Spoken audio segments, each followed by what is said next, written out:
Muy buena tarde, buenos días, buena mañana en toda parte del mundo donde me puedan escuchar. Mi nombre es Antonio Pichardo. Este es su canal 70 veces 7. Hoy yo quiero hablar sobre el tema la última parada. Jesús, ¿verdad? Hace la última parada en ese lugar donde ahorita en un momento vamos a estar hablando sobre eso. Jesús nace en Belén de Judea, se cría en Nazaret y de Nazaret se va a Cafarnaúm a empezar su ministerio, donde conoce a Pedro, a su hermano, y donde hace su ministerio ahí en la Alta Galilea, ¿verdad? Entonces, todo buen judío tenía que ir 3 veces a Jerusalén. Habían 3 fiestas importantísimas que todo buen judío tenía que asistir. Pero Jesús vivía en el Alta Galilea, ahí en Cafarnaúm, con Andrés, con Pedro y con los discípulos. El viaje de Cafarnaúm a Jerusalén era de 188.3 kilómetros, que ellos tenían que hacer ese trayecto, aproximadamente 10 días de camino. No tenían animales en que ir, no había vehículos en ese tiempo, sino que tenían que recorrerlo a pies. De Cafarnaúm, llegando hasta Jericó, donde ellos tenían que doblar a la derecha hacia Jerusalén, eran 161.9 kilómetros.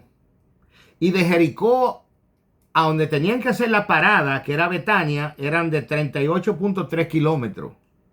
De Betania a Jerusalén ya están cerquita, ahí es aproximadamente 3 kilómetros de distancia. Las 3 fiestas judías que todo buen judío tenía que asistir o subir a Jerusalén eran las siguientes: Pesa, Sukkot y Shavuot. Pesa es Pascua, la Pascua. Shavuot es el Pentecostés. Y Sukkot, que era la fiesta de la cabaña o de los tabernáculos, que ellos tenían que estar ahí en ese lugar. ¿Qué sucede? En la salida de ellos, de Cafarnaúm hacia Jerusalén, habían 2 caminos que ellos podían tomar. Uno era el camino del desierto y otro era el camino del río Jordán, siguiendo toda la orilla del río Jordán. Quizás por el camino del desierto era un poquito más cerca, pero había más obstáculos por ahí. Era desierto, hace calor, mucho calor, no había sombra donde cubrirse. Y estaban un grupo que conocemos mucho llamado los samaritanos, que dice la Biblia que entre samaritanos y judíos no se llevaban entre sí. Había fricción, había un poco de problema. Entonces quizá ellos evitaban ese lugar por ahí, aunque fuera más cerca. Preferían irse por toda la orilla del río Jordán. En la orilla del río Jordán, ellos tenían algunas propiedades hacia ellos que les convenía. Por ejemplo, el agua del río, donde se podían abastecer de agua para sus necesidades. Tenían sombra de algunos árboles que todavía se miran ahí, aunque pequeños, pero eran un poquito para cubrirse de la sombra. Y el camino era más llano, era un camino más no montañoso. Había su montañita, guay, su montañita, pero era un poquito más fácil. Y era un camino largo, donde ellos tenían que, no se hacían un día, eran semanas que se tomaba para llegar en ese viaje. Ellos tenían que llevar utensilios para cocinar. en el camino. No había restaurantes, no había lugares donde detenerse y comprar algo. Ellos tenían que hacer su comida ellos mismos, tenían que dormir ahí, tenían que seguir al otro día y era un viaje no tan fácil. Ah, era un viaje que no se podía hacer solo. Recuérdese de aquel hombre que venía de Jerusalén, iba hacia Jericó, iba a adorar o venía de adorar el templo y por el camino fue atracado, fue maltratado, golpeado y que un sacerdote pasó y lo miró y siguió de largo. El levita pasó y lo siguió y lo vio y lo siguió de largo. Pero ellos tenían su motivo por el cual no acercarse a aquella persona. Ellos no sabían si estaba muerto. Un sacerdote no podía tocar un muerto. Un sacerdote no podía, incluso si sus familiares morían, no podía. Si se moría su mamá, su papá o su hermana que fuese virgen, la podía tocar, pero quedaba impuro durante 7 días.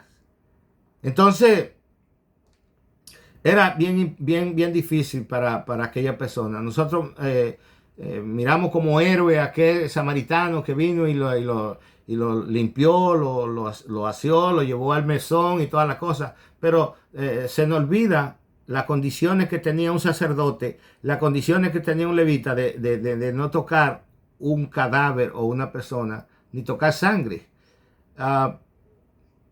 Un sacerdote se moría a alguien en el templo, de los que asistían al templo, y no podía llevarlo al cementerio, no podía ir, porque se contaminaba.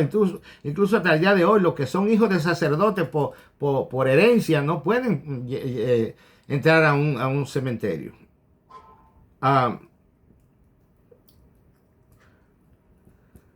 Enfrente del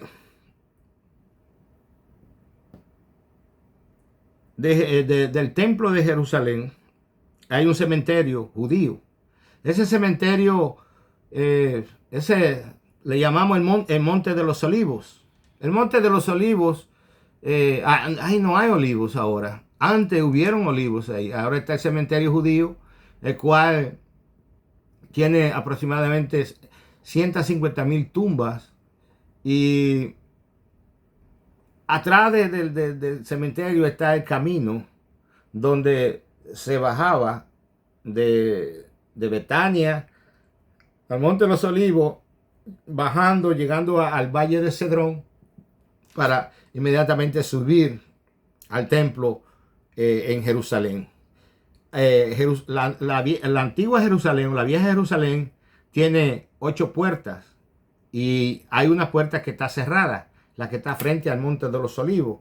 Esa puerta está cerrada porque Sullivan, magnífico, la cerró hace 500 años de eso, que ellos tomaron a Jerusalén, el Imperio Otomano. Entonces fue cerrada esa puerta y fue ahí mismo, justo a la puerta, hicieron un cementerio musulmán. Y el propósito de eso es para que cuando Jesús venga no pueda entrar por esa puerta a Jerusalén o al monte del templo. Yo quiero leer una porción bíblica que se encuentra en Marcos capítulo 11, versículo 1 en adelante.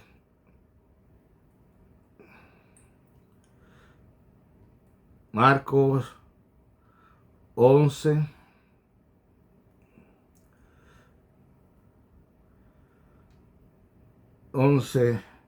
uno en adelante. Y dice así: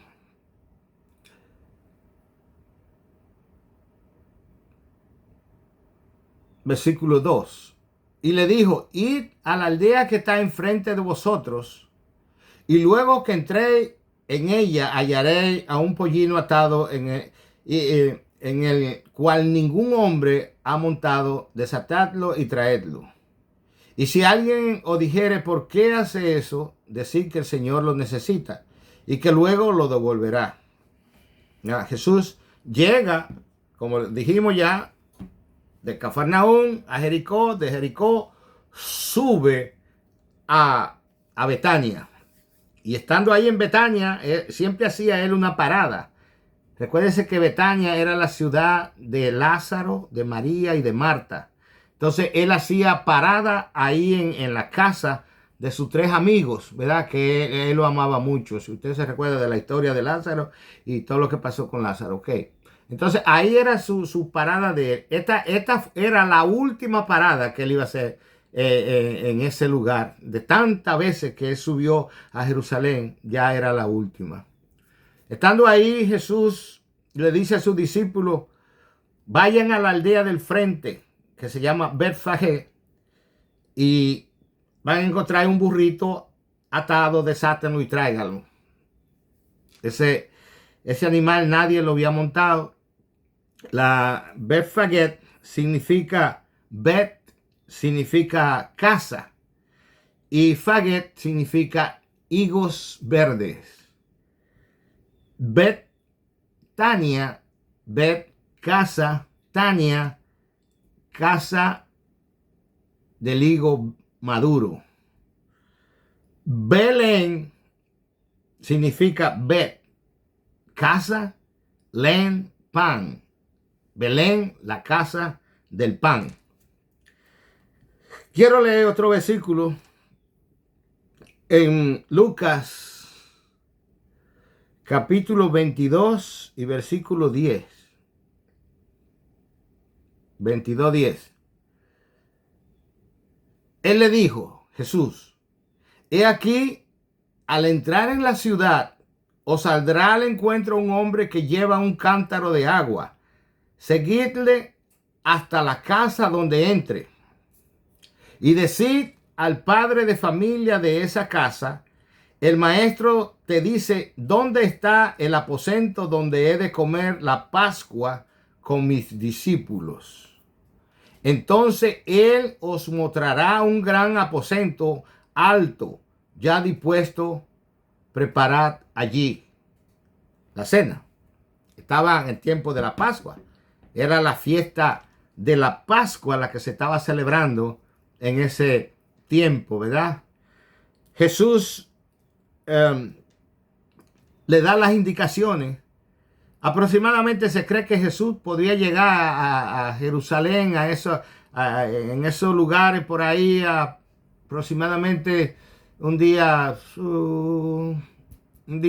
martes por ahí, ¿verdad? Para preparar, ellos tenían que ir a comprar el animal para sacrificarlo, tenían que sacrificarlo en el templo, tenían que tenerlo en la casa por un tiempecito y después tenían que prepararlo para comerlo en la Pascua, porque era ese el propósito.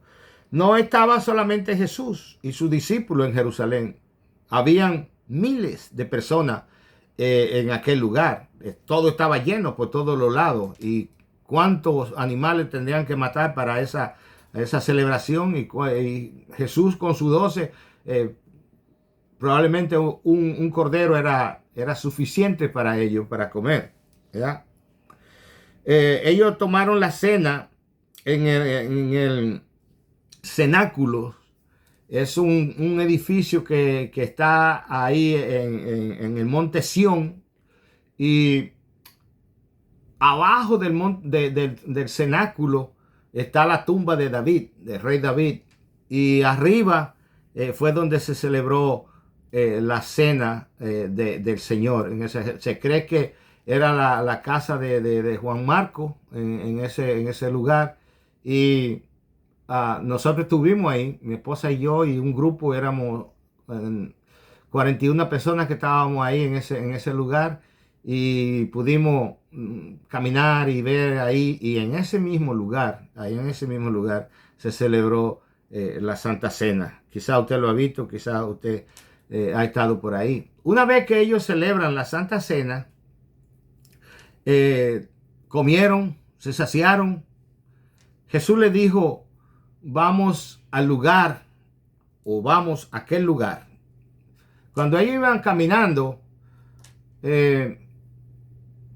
uno se desapareció. Eran 13, 12 discípulos, más Jesús, 13. Uno se desapareció. Era viernes, casi llegando el Shabbat, y supuestamente los sacerdotes y toda esa gente tenía que estar ocupado preparando el Shabbat, el sábado, ¿verdad? Que empezaba a las 6 de la tarde. Jesús le dice a su discípulo después de la cena, vamos a aquel lugar. Y descendieron del monte Sión, ¿verdad? Y llegando al huerto del Getsemaní. Getsemaní, he traducido, o el significado de Getsemaní es prensa de aceite. Ahí se cosechaban se cosechaban en ese lugar la aceituna, y de la aceituna se traía el aceite. Todavía hay lugares, por ejemplo, en Cafarnaúm, vimos nosotros piezas o cilindros donde se echaba la aceituna, y una piedra le daba vuelta así, donde se quebraba la aceituna, y entonces esas aceitunas se echaban en algo, en unos sacos, para poder extraer el aceite de ahí para muchas utilidades que se hacían para comer. El primer aceite que se sacaba de esa aceituna que salía era para llevarlo al templo, para dedicarlo a Dios, ¿verdad? Esa era como la primicia, era como el aceite que nosotros conocemos como virgen, ¿verdad? Y en ese lugar era un lugar privado, no era un lugar público donde se podía entrar. Incluso ahora está todo cercado, solo se puede ver, no se puede tomar una hojita de los olivos que están ahí, no se puede tomar una piedrecita, no se puede tomar nada, porque lo han cerrado, bien cerrado ahí, porque la gente siempre quiere traer algo, ¿verdad? De recuerdo. Entonces, si todo el que va ahí agarra algo y lo lleva de recuerdo, pues pronto no habrá nada ahí. Ahí se encuentra la piedra donde Jesús se recostó. Ahí está adentro en la iglesia que está ahí, que se llama la Iglesia de las Naciones. Ahí está la piedra donde supuestamente, de acuerdo a la tradición, Jesús se recostó, donde Jesús lloró lágrimas de sangre. Donde cuando Jesús llega a ese lugar con los 12, era un lugar conocido. Quizás no había hoteles, no habían camas, no había suficiente lugar para descansar. Y como es un lugar caliente, pues en ese lugar ellos quizás se recostaban. Incluso, usted lo sabe, la Biblia dice de que Jesús le dijo, esperen aquí que yo voy dice que era más o menos a un tiro de piedra, que Jesús se apartó de los discípulos y lo dejó. Y él tomó a 3 de sus discípulos siempre y se lo llevó más cerca de él. Y le dijo, velad y orad para que no entréis en tentación. Jesús se fue y empezó su agonía. Jesús empezó su agonía en ese tiempo. Vino y despertó a los muchachos que estaban dormidos. Y medio les regañó y volvió y se retiró. Volvió y regresó y estaban dormidos. Recuérdense que en Pesach los judíos toman mucho vino, y o sea, ellos hacen la bendición del vino, y para el Shabbat ellos tienen que tomarse 4 copas de vino. Entonces ellos habían comido mucho y habían tomado mucho vino. Entonces pues le dio sueño. Entonces en lo que Jesús oraba, ellos estaban durmiendo. Se durmieron, se desmayaron ahí. Jesús viene por tercera vez y lo encuentra durmiendo otra vez. Entonces ya, duérmanse. Pero detrás venía quien lo iba a entregar. Venía ya. ¿Y qué dijo Judas? ¿Cuál fue? ¿Por qué fue que lo apresaron a él? ¿Cuál era ¿cómo se llama? El crimen que había cometido el Señor. El único crimen que el Señor cometía era que ellos le decían blasfemo porque él se creía hijo de Dios y se hacía como Dios. Pero no había una causa justificada para ese tiempo de la Pascua que estaba celebrando todo el mundo que fuera prendido en ese lugar. Lo único que se cree, de acuerdo a la tradición, que sucedió en ese día fue que ese lugar donde él dijo, vamos a aquel lugar, que era el huerto del Getsemaní, era un lugar privado, tenía dueño, no era un lugar público donde cualquiera podía llegar. Y usted sabe que meterse en un lugar privado, pues, trae consecuencias. Quizá esa fue la única justificación que tuvieron los sacerdotes, la guardia del templo y los sacerdotes para ir a prender a Jesús en aquel lugar. Judas viene y como ya le había dicho, al que yo le dé un beso, ese es. Y le dio el beso. Ahora, fue una traición la que Judas hizo. Traicionó Judas al Señor. Muchas veces creemos que sí o pensamos que sí. Yo pienso que Judas fue escogido para ese trabajo. Era necesario que sucediera. Era necesario que alguien lo hiciera. Que alguien entregara al Señor Jesús. No fue que lo traicionó, sino que fue que lo entregó. Cuando se hacían los sacrificios, la persona llegaba y entregaba al sacerdote, de acuerdo a su pecado que había cometido, le entregaba el animal, una paloma, una oveja, una vaca o de acuerdo a lo que fuera el pecado que cometió aquella persona. Judas entregó al Señor como un cordero inmolado, sin mancha, sin pecado.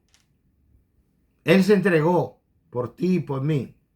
Él pagó el precio del pecado. La cruz no se hizo para Jesús.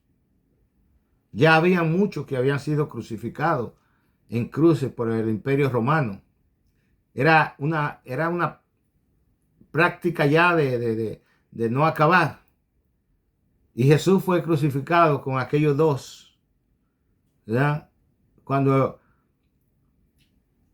se hizo aquella petición, ¿a quién quiere que os suelte? ¿A Barrabás o a Jesús? Y todos gritaron a Jesús. Jesús fue crucificado en medio de dos ladrones, dice la Biblia, dos criminales, dos personas que no hacían el bien. Uno de ellos le dijo, si es cierto que tú eres Dios, si es cierto que tú eres, sálvate a ti, sálvanos a nosotros. El otro le dijo, cuando en tu reino te vea, acuérdate de mí. Jesús le dijo, de cierto te digo, que hoy estará conmigo en el paraíso. O sea que en el último momento de la vida de cualquier ser humano, Dios puede tener misericordia. Muchas veces la gente se escandaliza y habla mucho y dice mucho y, no, se murió y ya lo mandan a X lugares. Y no es así.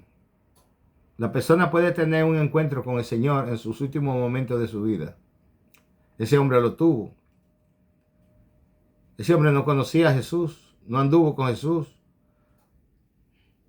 Quizás no había ido a ninguna de la junta, las predicaciones de Jesús por ahí, por esos lugares, pero se lo encontró ahí en el momento apropiado. Jesús, sin pecado, pagó por tu pecado y por lo mío. Quien debía de haber sido clavado en esa cruz, eres tú y soy yo. Pero ¿de qué valía? ¿De qué serviría que a mí me crucificaran en una cruz?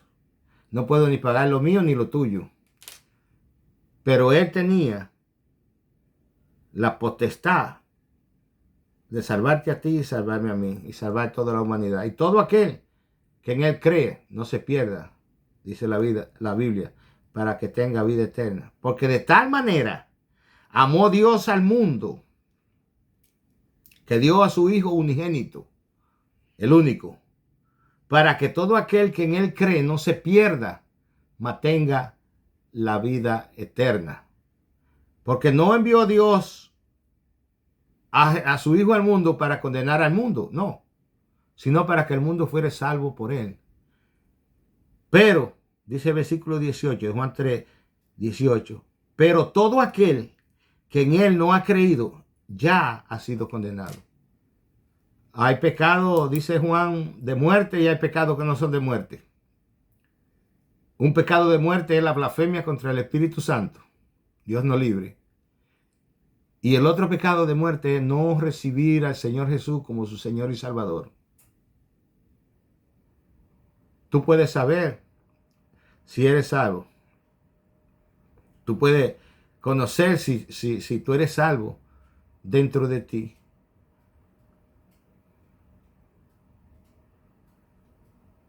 Si tú has recibido al Señor, si tú has hecho la oración de reconciliación, o si tú has hecho la oración de salvación, tú eres salvo. Es fácil. Señor, perdóname. Inscribe mi nombre en el libro de la vida. Ya está. Es sencillo, es fácil. Dios te bendiga mucho. Y espero que este mensaje sea de bendición para algunos que lo estén escuchando. Suscríbete al canal. Son 70 veces 7. Dale like y ayúdanos a poder tendernos a través de mucha gente con un mensaje de salvación. Jesús te ama y nosotros también. Dios te bendiga.